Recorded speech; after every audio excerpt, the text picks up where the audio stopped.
Muito boa tarde a todos, querido presidente Beto Simonetti. Uma das inovações que eu implantei na minha gestão foi a não repetição das nominatas.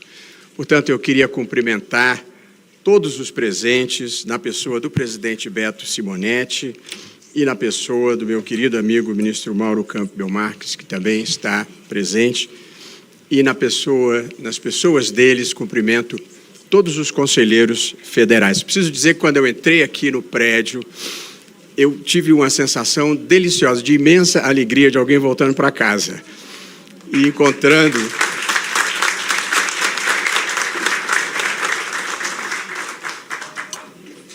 encontrando um monte de amigos queridos, além da minha própria assessoria, que também prestigia esse momento para minha felicidade. Quando o Beto me convidou e me comunicou da outorga da medalha, que me trouxe imensa felicidade, a primeira coisa que me ocorre dizer ao agradecer é uma frase do Ortega y Gasset, em que ele diz: entre o querer ser e o crer que já se é, vai a distância entre o sublime e o ridículo.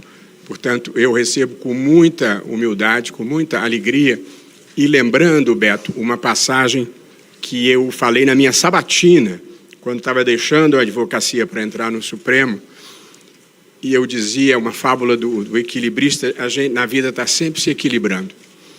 Às vezes a gente inclina um pouco para um lado, inclina um pouco para o outro, a gente está sempre sujeito a errar na vida. Viver é tomar decisões, sempre correndo o risco de errar. Por vezes, quando tudo está indo bem, a plateia, às vezes, tem a impressão de que o equilibrista está voando. Não é grave, porque a vida é feita de certas ilusões. Mas o equilibrista, ele tem que saber que ele está se equilibrando. Porque se ele achar que está voando, ele vai cair. E na vida real não tem rede. E, portanto, eu acho que a vida, a jurisdição constitucional e o papel que eu desempenho deve ser exercido com determinação, com valores, com bom humor sempre que possível, mas, sobretudo, com humildade. E, portanto, é com grande humildade que eu recebo essa medalha. Quando o Beto me convidou, eu pensei, vou fazer um discurso de 15 minutos, é o tempo de uma sustentação oral, que é para mostrar que é possível.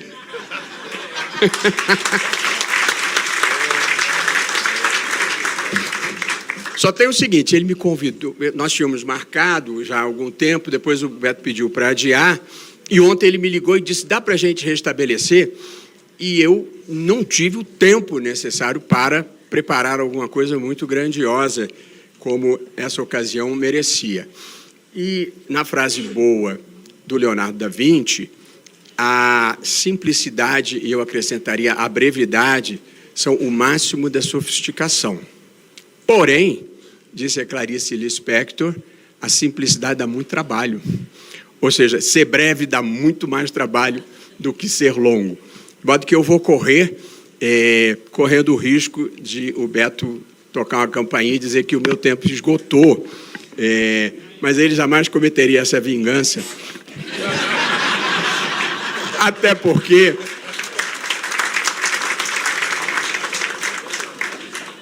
como bem sabem os advogados que frequentam o Supremo, eu sempre digo: doutor, preciso que o senhor conclua. Eu nunca interrompo no meio de uma passagem, no meio de uma frase. Portanto, queridos, eu tenho muita alegria mesmo de estar aqui por muitas razões, pelas minhas relações com a Ordem dos Advogados, que vem de muito longe. Eu até vou contar um episódio, Beto, que é pouco conhecido, e sempre tenho medo da vaidade, mas eu conto só porque é um fato interessante. A minha primeira relação com a Ordem foi em 1980, foi no ano que eu me formei, e eu participei de um prêmio jurídico que a OAB do Rio dava. Eu escrevi um trabalho naquela época sobre federação, mas, na verdade, era uma peça contra o regime militar. E ganhei o primeiro lugar, ganhei um prêmio da OAB de $3.000. Eu estou falando de dólares porque naquela época de inflação a gente se guiava por dólares. E aí eu peguei esse dinheiro e disse assim: eu vou viajar pelo mundo.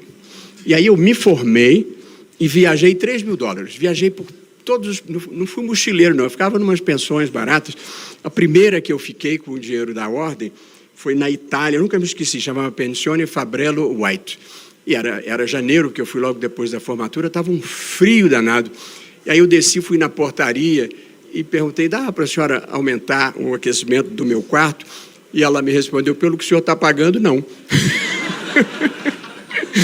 Mas eu viajei com esse dinheiro do prêmio da ordem, depois trabalhei 4 anos com o Seabra Fagundes, velho Seabra Fagundes, Miguel Seabra Fagundes, que era um jurista de primeira linha, aprendi muito com ele, e com o Eduardo Seabra Fagundes, que foi o presidente da OAB e era o presidente quando explodiu a bomba que mandaram para a OAB, quando a OAB ainda era no Rio de Janeiro. E eu trabalhei muito com a OAB do Rio, fui assessor do Hélio Saboia, fui assessor do Nilo Batista, nós criamos um núcleo de assuntos constitucionais para explicar para a sociedade o que era a Assembleia Constituinte, por que uma Constituição era importante. Eu ia a sindicato, eu ia à escola, associação comercial, associação de empresários, fui uma escola de teatro, eu explicando, eu fumando um baseado. Foi realmente um momento importante da vida brasileira de explicar o que era uma Constituição e por que ela era importante. Depois, por muitos anos, fui da Comissão de Estudos Constitucionais da OAB, como se chamava na época. Fui até ir para o Supremo. Hoje em dia presidida pelo Marcos Vinícius, meu querido amigo, que suponho que esteja em algum lugar aqui na audiência. E também, a convite do Marcos, eu estive fazendo o encerramento da Conferência Nacional de Curitiba em 2011 e a abertura da Conferência Nacional no Rio em 2014.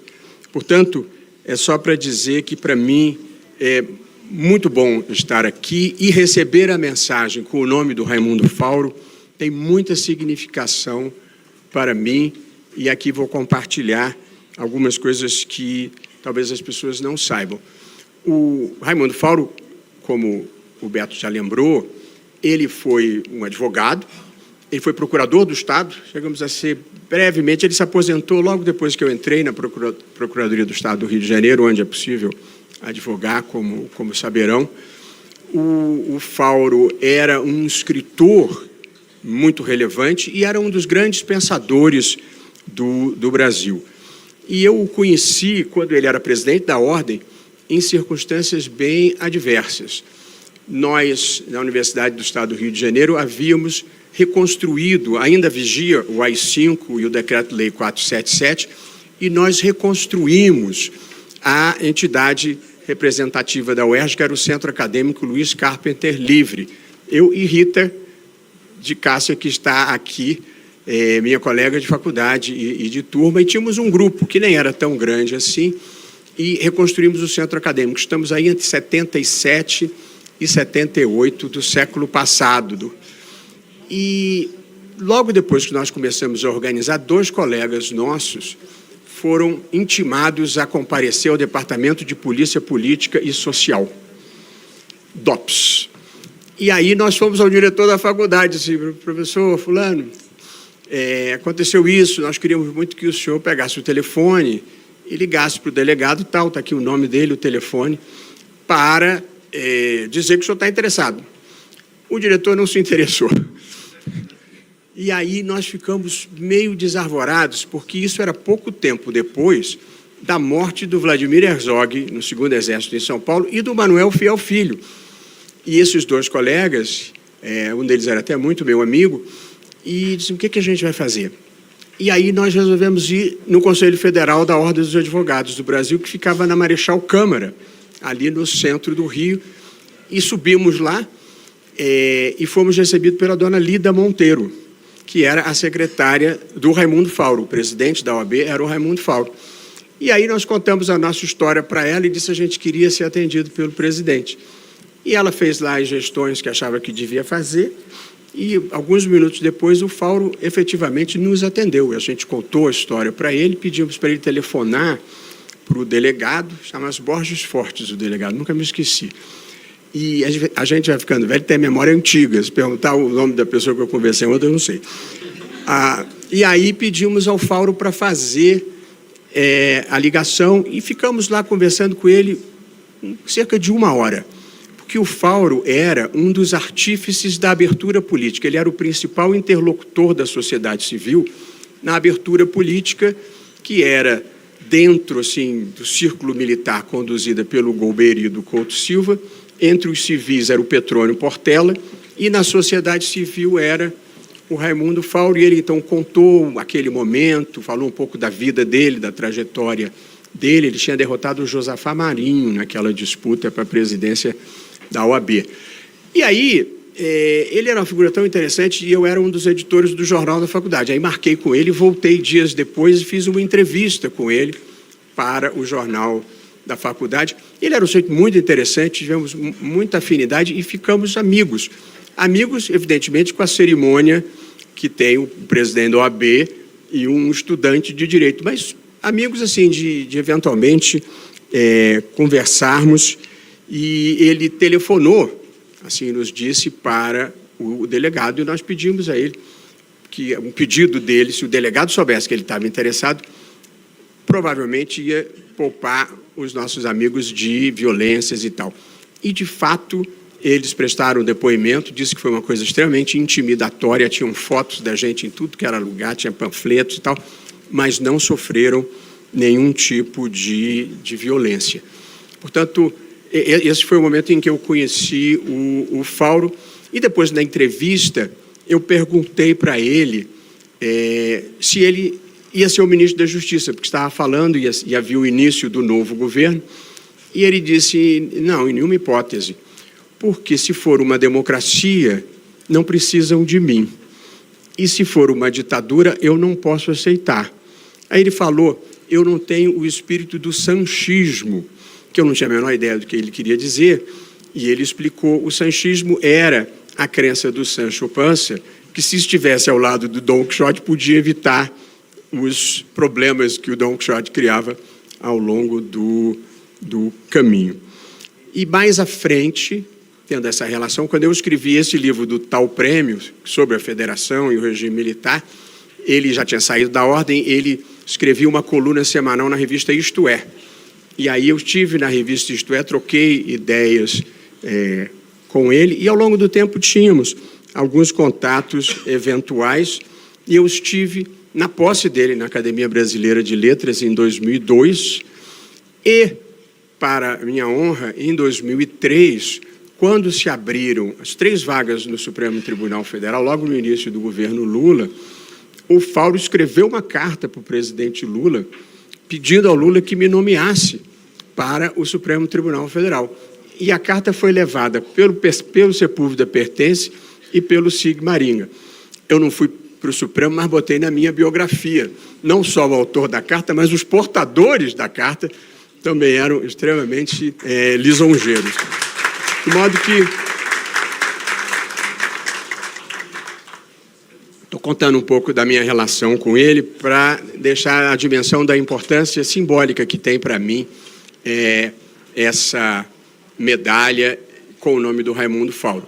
E como o Beto lembrou, Fauro escreveu um dos grandes livros de interpretação do Brasil, que foi Os Donos do Poder, Formação do Patronato Político Brasileiro. Esse era o título da sua obra mais famosa. Ele tinha textos sobre Machado de Assis também.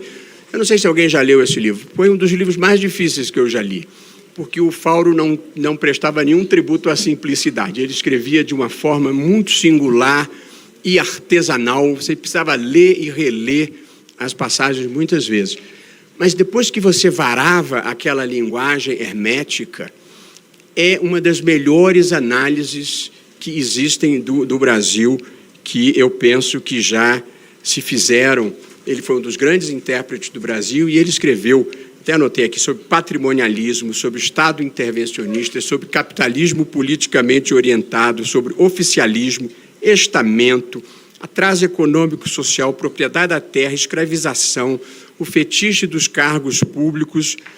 O Fauro escreveu um livro extraordinário, que eu li lá em 1980 e, a meu crédito, eu reli Os Donos do Poder há uns 3 anos atrás e escrevi um artigo de 20 páginas com a síntese do pensamento do Fauro, que os meus pobres alunos de mestrado e doutorado são obrigados a ler, que, como ninguém leu o original, pelo menos o pensamento dele descrito de uma forma um pouco menos, eu diria, não quero dizer rebuscada, porque tem uma conotação negativa, mas ele tinha uma sofisticação naquele estilo dele, e eu sou um partidário da linguagem simples. E aí eu escrevi esse artigo que se chama Os Donos do Poder, a perturbadora atualidade de Raimundo Fauro. E, de fato, ainda é perturbadora a atualidade do Raimundo Fauro quando nós vemos muitas das disfunções da vida brasileira. Mas uma disfunção nós superamos, e acho que com uma participação muito importante da Ordem dos Advogados, que foi a superação desse país dos golpes, contragolpes, quarteladas e tentativas de ruptura da legalidade constitucional. Eu lembrei isso recentemente no Supremo, e aqui nesse ambiente, até em homenagem à ordem que sempre esteve do lado do Estado de Direito, vale a pena lembrar quantas vezes na história do Brasil se quebrou ou se tentou quebrar a legalidade constitucional. Em 1891, com o Marechal Deodoro, que tentou o golpe, não conseguiu, renunciou. Floriano Peixoto assume no lugar do Marechal Deodoro, descumpre a Constituição e não convoca as eleições que a Constituição previa que fossem convocadas, e fica no poder até 1894. Depois, na década de 20, temos em 22 e 24 rebeliões contra o Arthur Bernardes. Em 1930 temos a Revolução de 30, em 1932 temos a Revolução Constitucionalista de 32, em 35 tem a Intentona Comunista, em 37 tem o golpe do Estado Novo, em 45 tem a destituição do Getúlio Vargas, em 55 tem o contragolpe preventivo do Marechal Lott para assegurar a posse do Juscelino Kubitschek, em 56 tem a principal rebelião, a primeira rebelião contra Juscelino, de Jacareacanga, em 59 outra rebelião contra o Juscelino, de Aragarças. Depois tem o veto dos ministros militares em 61, a posse do João Goulart, quando da renúncia do Jânio Quadros. Depois o golpe militar de 64. Depois a prorrogação do mandato do Castelo Branco, com o adiamento das eleições de 65, cancelamento, na verdade. Depois tivemos o ato institucional número 5 em 68, o veto dos ministros militares à posse do Pedro Aleixo em 1969, quando Costa e Silva adoece, a outorga da Constituição de 69 com o Congresso fechado, os anos de chumbo do período Médici e o fechamento do Congresso por Geisel em 1977 para outorgar uma reforma do Judiciário e a mudança das regras eleitorais para prolongar o regime militar. Essa é a história do Brasil, de golpes e contragolpes, uma história que a gente só começou a mudar depois com a Constituição de 1988. E aí, valorizando o papel da ordem, eu me lembro logo de ter entrado para a faculdade, de ter me alinhado com o papel da ordem contra o regime militar. Depois, mais ou menos em 77, a ordem começa a campanha pela anistia. Lembro que Rita era uma militante da campanha das mulheres pela anistia. E depois veio, a partir de 78, a campanha pela Constituinte. E ali eu aprendi, e a ordem ao lado dessas batalhas, ali fui aprendendo que a história, às vezes, anda devagar. A ditadura só foi acabar lá em 85. A Constituição só veio em 88. Mas a anistia veio 2 anos depois, em 79, nós tivemos a anistia. Portanto, a história às vezes anda devagar e às vezes ela anda rápido.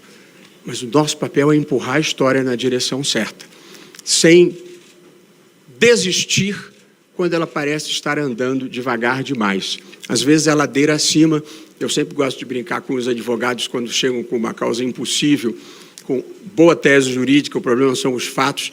Eu sempre brinco, doutor, já tive desse lado, às vezes a advocacia é ladeira acima. De modo que eu conheço os dois lados dessa moeda.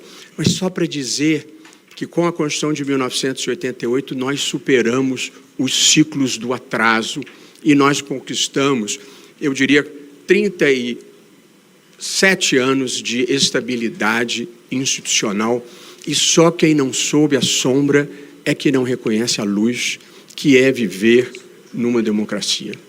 E, portanto, nós somos muito empenhados no Supremo Tribunal Federal, junto com a sociedade civil, junto com a imprensa, junto com boa parte da classe política, a preservar esse patrimônio que nós conquistamos com muita dificuldade e do qual nos orgulhamos muito. De modo que esse é o papel que nós desempenhamos hoje, em conjunto, porque em nenhum país se sustenta a ordem constitucional apenas por decisão judicial. Aliás, nos países em que as Supremas Cortes se confrontaram com o populismo autoritário sozinhas, elas perderam. Foi assim na Hungria, foi assim na Polônia, foi assim na Venezuela, foi assim na Nicarágua. Portanto, esse é um projeto coletivo de toda a sociedade. Preservar a institucionalidade e derrotar os ciclos do atraso que marcaram a história brasileira. Eu bem sei, e quando eu assumi a presidência do Supremo, também eu queria esse processo de pacificação. Eu acho que todos nós queremos um processo de pacificação. Pacificação não significa ausência de visões contrapostas, não significa sequer ausência de polarização. Polarização sempre vai existir, porque as pessoas pensam de maneira diferente. E, portanto, quem olhar a Assembleia Nacional Francesa, no início do Estado liberal, já tinha a direita que queria mais poder para o monarca e a esquerda que queria menos poder para o monarca. Quem olhar a história americana, logo na sucessão do George Washington já tinha os federalistas que queriam mais poder para os estados e os republicanos que queriam mais poder para o governo central. Sempre vai existir, sempre vão existir diferentes visões de mundo. E é bom que seja assim. Na frase do Vinícius de Moraes, bastar-se a si mesmo é a maior solidão. O que completa a gente é o outro na sua diferença, e tratar as pessoas com respeito e consideração não significa abrir mão das próprias convicções. E foi isso que se perdeu no mundo, e foi isso que, em grande parte, se perdeu no país. Nós vivemos esse momento tenso, inevitável, dos julgamentos do 8 de janeiro e dos julgamentos do que, segundo a denúncia do Procurador-Geral da República, teria sido uma tentativa de golpe de Estado.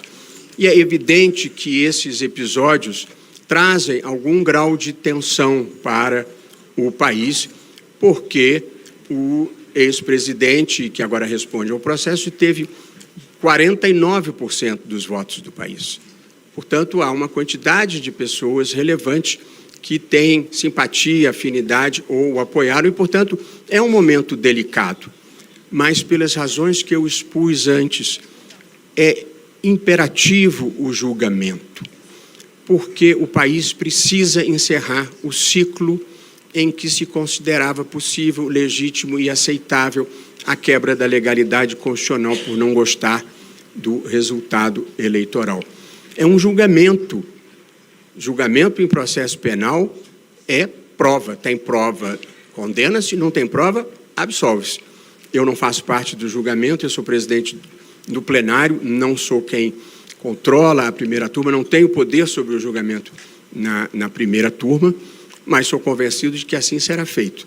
Se tiver prova, o resultado é um, se não tiver prova, o resultado é outro, com o devido processo legal, com as sessões sendo públicas, com a presença da imprensa e com advogados altamente qualificados fazendo a defesa. É claro que os advogados se queixam, eu brincava com o nosso presidente um pouco antes, os advogados se queixam porque faz parte do trabalho. Os advogados se queixam quando anda rápido, os advogados se queixam quando anda devagar, os advogados se queixam quando a sentença é desfavorável. Advogado conformado não está cumprindo bem o seu papel. O papel do advogado é mesmo tentar patrocinar o interesse que lhe cabe e questionar todas as decisões que lhe sejam desfavoráveis. Bons advogados lutam até o fim. E a história demonstra que esses é que são os vitoriosos, não são os mares calmos que fazem os grandes navegadores, e, portanto, não são as causas fáceis que fazem os grandes advogados. Palavra de quem foi advogado, já tive imprensa a favor, já tive imprensa contra, já tive juízes dificílimos, já tive muitas queixas, eu conheço as sensações. Mas quando o juiz julga favoravelmente, o advogado diz, reconheceu o meu trabalho. Portanto, não há muita salvação. O juiz não pode disputar um torneio de simpatia. O juiz tem que fazer o que é certo, e o que é certo, evidentemente, está sempre passível de desagradar alguém de um lado ou de outro. Mas o que eu gostaria de compartilhar, já caminhando para o fim, é o quanto o país precisa reconhecer a importância do pluralismo, e como lembrou Beto Simonetti na abertura, quem pensa diferente de mim não é meu inimigo, é meu parceiro na construção de uma sociedade aberta e plural. O problema que nós vivemos não é a polarização de visões diferentes, é o extremismo, é a incapacidade de aceitar o outro, é a incapacidade de aceitar o diferente, é a ideia de que quem pensa diferente de mim só pode ser um cretino completo a serviço de alguma causa escusa. A vida não é assim. E, portanto, a vida democrática não é a vida do consenso, é a vida em que a divergência é absorvida de maneira civilizada e institucional. Eu acho que isso é o que a ordem representa, essa busca pela convivência entre os contrários de maneira civilizada e de maneira institucional. Os tempos são difíceis, mas eu também não paro para reclamar, não. Eu li certa vez uma passagem que dizia: a vida não é a gente esperar a tempestade passar. A vida é a gente aprender a dançar na chuva. Portanto, eu acho que a gente está vivendo um momento de chuva, tem que dirigir com cuidado para não derrapar, mas a gente tem que seguir o caminho que está traçado numa democracia, que é a preservação das instituições. E aqui, talvez esse seja o ambiente onde seja menos necessário lembrar essa passagem, mas eu gosto muito dela. O nosso inimigo não é quem nos odeia. O nosso maior inimigo é quem a gente odeia, porque ele foi capaz de tirar a gente dos nossos valores e do nosso centro. E isso é muito ruim e ninguém deve ter esse poder. Mas uma causa que precise de ódio, de mentira ou de teorias conspiratórias não pode ser uma causa boa. A causa da humanidade é o pluralismo e a fraternidade. E, portanto, a gente tem uma atitude de boa fé e de boa vontade em relação a todas as pessoas, independentemente de visão política. É assim que vive a vida, que se vive a vida. E lidar com as dificuldades da maneira que a vida vem. Eu recentemente estive visitando a OAB do Ceará, onde fui muito bem recebido pela querida presidente. Ela pediu uma reunião a portas fechadas e nós ficamos presos no elevador. E eu disse, achei que exagerou um pouco o ambiente apertado, mas, enfim, as coisas acontecem e a gente tem que viver da maneira que a vida vem, sem abrir mão das próprias convicções e com esse compromisso que a ordem tem, formidável que é, de promover e proteger os direitos fundamentais, os direitos humanos. Não importa se é conservador, liberal ou progressista, os direitos são os mesmos e a democracia tem lugar para liberal, para conservador e para progressista e, portanto, a gente não tem que discriminar as pessoas. A gente pode divergir colocando os argumentos na mesa. O pluralismo é uma coisa muito importante e os direitos fundamentais são a nossa causa.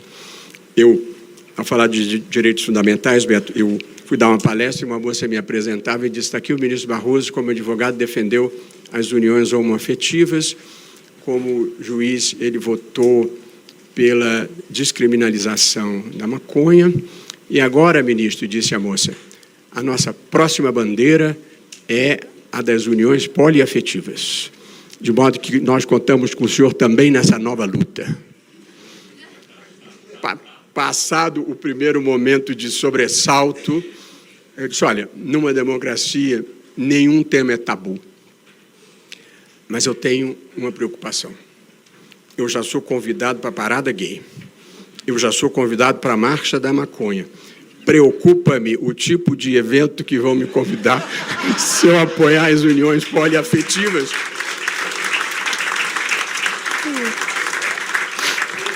Muito bem, queridos amigos, eu fui, como lembrei no começo, advogado por 30 anos. Fui com muita alegria, muita realização, muitos amigos. E eu sou juiz há 12 anos. Fui advogado com muita felicidade e sou juiz há 12 anos. E a gente, na vida, deve cumprir com alegria as missões que a vida nos dá. Eu fui o melhor advogado que eu consegui ser e eu procuro ser o melhor juiz que eu consigo ser. E eu acho que é isso que a criação exige de nós, que a gente procure ser o melhor que pode ser no que faz. Não é ser melhor do que os outros, é ser o melhor que a gente pode ser. Esse foi o meu empenho, esse é o meu compromisso, eu diria, com a vida de uma maneira geral. Eu queria aqui, antes de encerrar, fazer uma confidência da minha experiência. Advogado é uma vida dura, difícil, às vezes incompreendida. Tem juízes que são arbitrários, tem juízes que estudam mal o processo. Eu vivi todas as vicissitudes de um advogado. Mas o advogado tem uma vantagem sobre o juiz. É que, uma vez que ele aceite a causa, ele tem um lado. E ele tem o dever legal e ético de sustentar todas as teses razoáveis, éticas e admissíveis pelo direito que patrocinem o interesse do seu cliente. Esse é o papel do advogado. Portanto, o advogado não tem dúvidas ao longo do seu caminho, porque ele tem uma direção que ele é obrigado a seguir. A vida de juiz é um pouco mais difícil, porque a gente tem que ouvir uma parte, tem que ouvir a outra parte.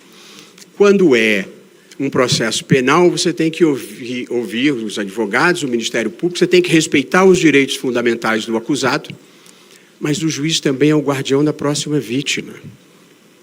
Portanto, é uma vida mais difícil. Os advogados têm muitas certezas, os juízes têm muitas angústias, porque é uma tarefa difícil, sobretudo para quem saiu do mundo da advocacia, o papel de você ter que julgar, definir lados e, eventualmente, condenar pessoas. Eu queria concluir, presidente Beto Simonetti, agradecendo imensamente. Os amici curiae têm direito a 30 minutos, por isso que eu vou acabar agora. Eu queria encerrar dizendo que eu sou juiz há 12 anos, com esse sentimento de que a vida me deu a bênção de servir ao país sem ter nenhum outro interesse que não seja fazer um país melhor e maior. Graças à advocacia que me proporcionou conforto material e segurança, eu vivo para o Brasil, vivo para tentar fazer o melhor país que eu consigo fazer. E a gente julga as questões mais divisivas da sociedade, mais controvertidas, tem pedidos, tem pressão, tem dúvidas. Eu paro, estudo o processo, dependendo do caso, converso com a minha assessoria e aí eu faço o que acho certo. Eu juro a vocês, há 12 anos eu não tenho nenhuma decisão de que eu me arrependa. Digo assim, não devia ter feito. Não estou dizendo que eu acertei sempre, mas eu não tenho nenhuma decisão da qual eu me arrependo. Faço o que é certo e tenho um sentimento muito profundo, eu não tenho medo de nada. Mas eu não falo isso por pretensão ou arrogância. Eu falo isso por uma convicção muito profunda de que o universo protege as pessoas que se movem por bons propósitos. E o meu único propósito é fazer a coisa certa. De modo que eu me sinto protegido quase todo o tempo. E o meu slogan pessoal, e com ele eu termino, agradecendo mais uma vez, presidente Beto Simonetti, a alegria imensa mesmo. Primeiro, de voltar à ordem. E segundo, voltar à ordem para receber a medalha Rui Barbosa. E o Beto está certo, eu atendo a ordem sempre que posso. Inclusive, essa resolução que ele pediu para eu revogar, que eu vou olhar de novo, eu fiz, achando que estava ajudando a ordem. Porque o que acontecia é que os tribunais do país não seguiam o protocolo que a gente adota no Supremo de que, depois do voto do relator, o voto do relator no plenário virtual fica disponível e o advogado pode intervir depois de novo para contrapor algum fato ou alguma questão ao voto do relator. E não era assim. Portanto, a gente fez a resolução. É claro, eu fui advogado muitos anos, eu também gosto de fazer sustentação ao vivo e presencial. E, a pedido da OAB, fiz a recomendação para que todos os tribunais mantivessem a sustentação presencial onde já havia. Mas, evidentemente, no STJ, com 500 mil processos, não é viável fisicamente. No Supremo, com 70 mil processos, não é viável fisicamente. Mas, a pedido da OAB, e já há um tempo atrás, eu transferi os processos penais de volta para a turma, porque no plenário estava tendo que começar a julgar em plenário virtual, no plenário físico, porque não dá vazão e tudo ia prescrever. E depois de conversar com o presidente Beto e com outros advogados, nós voltamos às ações penais para as turmas onde não há o congestionamento e é possível fazer a sustentação oral. De modo que eu quero dizer que eu sou totalmente a favor de sustentação oral presencial e fiz a minha vida assim. E acho que é importante, e um bom advogado na tribuna faz diferença. Bom advogado faz diferença. Mas há uma impossibilidade física. De modo que a resolução era para assegurar que, depois do voto do relator, o advogado pudesse se manifestar. Não é para nenhum tribunal passar a adotar plenário virtual, onde antes adotava plenário físico. E advertido para isso, Beto, eu fiz, como bem lembrará, a recomendação a todos os tribunais que não modificassem esse ponto. De modo que, terminando aqui, de volta à ordem, há uma passagem que circulou muito, atribuída ao Hemingway, de uma forma, eu acho que distorcida, mas uma passagem que eu acho muito boa. O jovem perguntou ao sábio o que era mais importante na vida, se era o caminho ou se era a chegada. E o sábio respondeu, nenhum dos dois, é a companhia.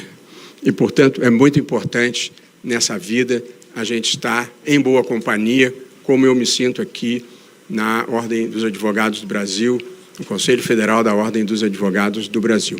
Eu queria encerrar com o slogan que move a minha vida pública, nos bons e nos maus momentos, sobretudo nos maus momentos, que é o seguinte, não importa o que esteja acontecendo à sua volta. A gente não tem controle sobre o que os outros fazem, a gente só tem controle sobre o que a gente faz. E, portanto, não importa o que esteja acontecendo à sua volta. Faça você o melhor papel que puder. E seja bom e correto, mesmo quando ninguém estiver olhando. Muito obrigado.